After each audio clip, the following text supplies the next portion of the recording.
Баршаңызға сәлем. Трендтегі хит болып жатқан гранату в шоколаде жасап көрейік.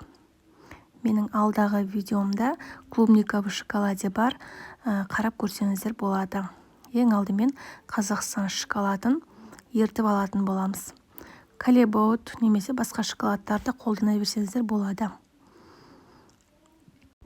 Микроволновкаға немесе водяной парда ертіп алсаңыздар да болады. Мен осылай кондитерский мешокқа барлығын салып, қайнап тұрған ыстық суды шұңғылда ыдысқа құйып, кейін осылай салып қойдым.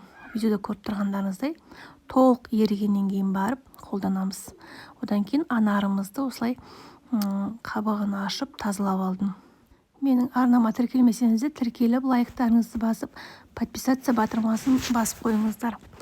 Менде торттар, пирогтар, ыстық тағамдар, неше түрлі видеоларым бар. Соларды көріп шықсаңыздар болады.